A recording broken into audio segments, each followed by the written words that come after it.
Welcome to Delaware, and drivers, start your engines!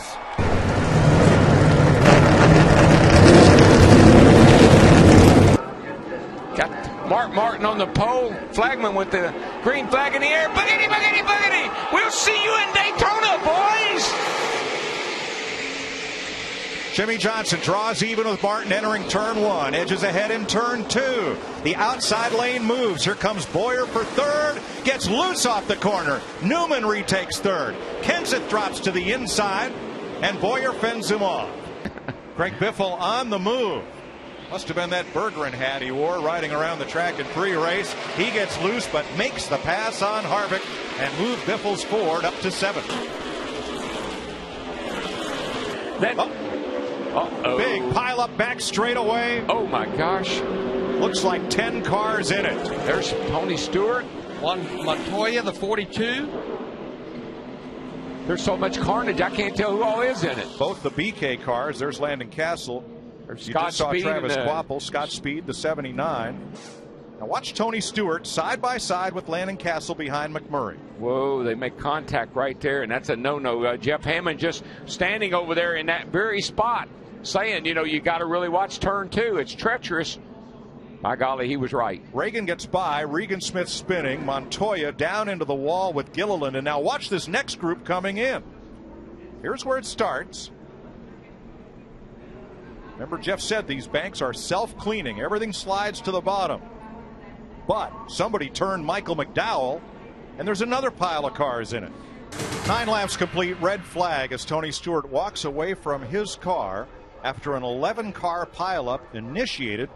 Landon Castle came down the track a little bit in turn 2. Tony Stewart went up the track, and they make contact. Tony had been running a high groove a couple of laps before, and he decided to kind of finally, I guess his air pressure had come up. He'd gotten to the bottom of the racetrack. He passed the 34 car, and just as he gained on Landon Castles, it was like he all but got sideways off this part of the corner. Watching it, Tony was so close, along with Regan Smith. If either one of those cars could have just gotten off the other, it probably would have been a different result. But we talked about it. This is a self-cleaning racetrack. When one person makes a mistake, they all go up, they all come back down. But here on this back straightaway we call the canyon, all of a sudden the canyon was blocked and nowhere to go. And you can see that's the reason why we have a red flag condition, guys. Green flag comes out at lap 12. Johnson Martin pretty even this time into the corner. A little scattering behind them, and Mark Martin's going to edge away off turn number 2 by half a car length. Johnson breaks early going into turn number 3. So it's Martin by a car length, and as they come off turn 4, the Toyota has the lead. Tony Stewart, Mark Martin, and Jimmie Johnson for the lead. Johnson went by on the outside. He had a big run down into turn number 3 and retakes the lead. What he did was he changed his line. Here's a look at it. The pass for the lead. He goes down, he gets in there a little on the high side. Then he kind of runs down the hill, and look at the momentum he gets right there going down the hill. Yeah, it looks like he's got 100 more horsepower than Mark Martin. It's just the way he got off turn 2. And he was really distinctively doing it at that in 3 and 4. Yeah, Carl Edwards in the 99 started back in the 19th position. Said his car just got way too loose qualifying, but felt like he had a good car for the race. Showing it right now. Yeah, he can run the bottom. He really can hang that left side tires down on the bottom there on the apron almost and make some good time. So Edwards moves up to 9th. Well, Ryan Newman said his car is pushing off the bottom. They're going to need to make some adjustments to that number 39 car to get him as fast as he wants to be. Whoa, and he almost Plus runs over Clint Bowyer's crew. He was blocked getting out by Bowyer coming in, and that was almost calamity. It's one of the tightest pit roads we go to. Tight boxes and not much room to pass each other on pit road. Let's go back to Ryan Newman's pit stop and him trying to get out. There's an opening just past Newman to go to the infield right there. But here's Bowyer coming in, and Bowyer's crew is already there, and there is contact with the Jackman. And Newman couldn't do anything because the car is there. He can't go out into the pit lane, and the crew is there, and he just about run over him. They did run over him. Cost them both precious seconds. Yep. There was quite a battle going on for third place. Matt Kenseth and Kyle Busch all but got together here, and that brought Jeff Gordon right to them down the front straightaway. It's just amazing how close you get to hitting that wall almost every lap off that corner. No margin for error, Matt. That it does, and Dick really did talk to Chad Knaus. We have evidence as Chad has the logo saluting Dick Berggren that's on the hood of David Rudemann's car, thanks to Tommy Baldwin Racing, and on the B post of many cars in this race, and you saw it a minute ago on the driver's seat of Jimmie Johnson. I go back to what you said before the race, Darrell. Even the guy leading the race, David Rudeman in the 10, looks like the engine has let go. This guy right here, that 24 car, like he's on the move. Motivation. He's moving. Jeff Gordon came in here 22nd in points to make the chase for the Sprint Cup. After Richmond in September, you need to be in the top 10 in points, or you need to be the driver with the most wins in point positions 11 through 20. Right now, Gordon is not in the top 20, and he has not won. Kyle chases it up the hill, and Harvick is there. Been pretty impressed with the changes they made on Harvick's car in those first couple of pit stops. They have got that car hooked up pretty good. The lap times are decent. He's the third quickest car on the track right now. Just went around Kyle Busch. Third place. We're under caution at lap 163 because Carl Edwards said something broke, and the car rocketed from the bottom lane straight up into the wall. All the air came out of the right front tire. That's what broke. And in the worst possible place, right in the middle of the corner, back in the gas, running hard up off the turn, and then all of a sudden, balooey. Carl came in here 10th in the points, so he's going to take a big hit with that crash. Mistakes on pit road will take you right out of the picture. Think about Kyle Busch. Drove to the top 5 and then had that problem with the loose wheel all the way back to the last driver on the lead lap. Bad luck follows bad luck in the garage area, engine failure. Have a new leader, and here's how it happened. Jeff Gordon rounded off turn 2 and into 3, caught Jimmie Johnson. Went to the high side to make the pass. 9th lead change of the day.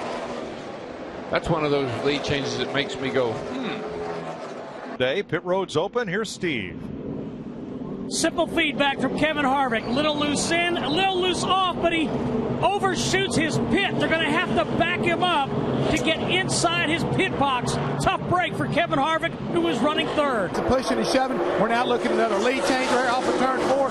This is what I'm talking about. It's showtime, guys. Everybody's up on the wheel. Time to go. Jimmie Johnson gets the lead back, but Krista, what's up with Jeff Gordon? Something is going on with the number 24 car. You see crew chief Alan Gustafson looking on. Jeff came on the radio and said, guys, something is weird with this car right now. he's not giving them a whole lot of input. Something weird. It's got to be a tire, I guess. You would have almost thought if it had been a loose wheel, he would have felt something before now. Yeah, I think it would have complained about a vibration first. I don't know. We'll have to get a report here as soon as we can. Let's have a look at some of these drivers' challenges going from the 24-degree banking of turn 3 to the flat on pit road, like Brad Keselowski in the 2. Well, we talked about this in the pre-race show. This is undoubtedly the most difficult road to get onto. Look at this 16 car right here. I mean, he's cooking it coming to that line. He almost lost it. We've seen that happen so many times here at Dover. And look at this. Almirola had to go to the outside to keep him running in the back of Joey Logano. And watch Matt Kenseth come in. Now, David Hoots talked about this in the drivers' meeting. Told everyone to be really careful entering pit road, and you've just seen why. Pit road open, Steve. Whoa, they almost collide coming in. They did. They hit. Johnson and Kenseth. Here they are coming onto pit road. You must commit before the line, and Johnson, whoa, ho, ho. Yeah, they did. Wow. I thought they hit, but they didn't. But remember, Jeff Gordon complained about that a little bit, but they're not taking into consideration where Kenseth's pit box is. He's just trying to get over there to get to where his pit to his pit box. And what Kenseth does is legal. Big cloud of smoke. Kurt Busch's engine has finally let go. We heard him down a cylinder right before that last caution. Yeah, I knew he was going by here rattling, and she didn't make it. That's the break, though, that Jeff Gordon needed right there by taking that wave around. Now he can come get him 4 fresh tires. Game on. Game on, boys. Jeff Gordon finally gets to make a withdrawal at the luck bank. Yeah, no kidding. It's going to be a shootout, I can tell you. Green flag in the air. Johnson advantage on the restart. Harvick side by side with Earnhardt. They dive down into the roller coaster of turn 1. Kenseth 4th, Boyer 5th, Martin 6th, Almirola. There's the run. Harvick got the run off of turn 2. Takes that second spot away from Junior in the 88. He got right down on Junior's door. I mean, and that just pinned Junior down, and Harvick was able to make the pass.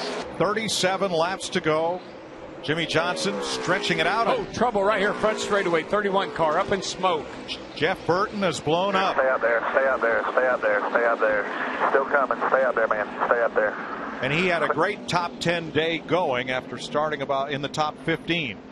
That's the third engine failure that we've had here at Dover today. Normally Dover is not that hard on engines. If I were Jeff Gordon, I'd be licking my chops, because you know why? I might just come back to pit road and get me 4 more new tires. Just in front of Greg Biffle and Marcus Ambrose. Jeff Burton's day goes up in smoke. He was in 9th place at the time. Green flag. Harvick even with Johnson at the start finish. Jimmie pulls away just a little bit. Kenseth got a good restart, but can't capitalize. Harvick right with Johnson off turn 2. Boy, Kevin Harvick jumped in that throttle trying to get that run. It just wouldn't quite stick over there in turn 2. Tell you what, you better get some going when he's behind you, because he's a hungry hound. Is it closing time? It might be. We know where he came from today. That's right. 8th on the all-time win list. 7th Dover win, tying Richard Petty and Bobby Allison for the most here. Jimmie Johnson wins the FedEx 400, benefiting Autism Speaks, his 57th career win. Wonderful, wonderful job, everybody.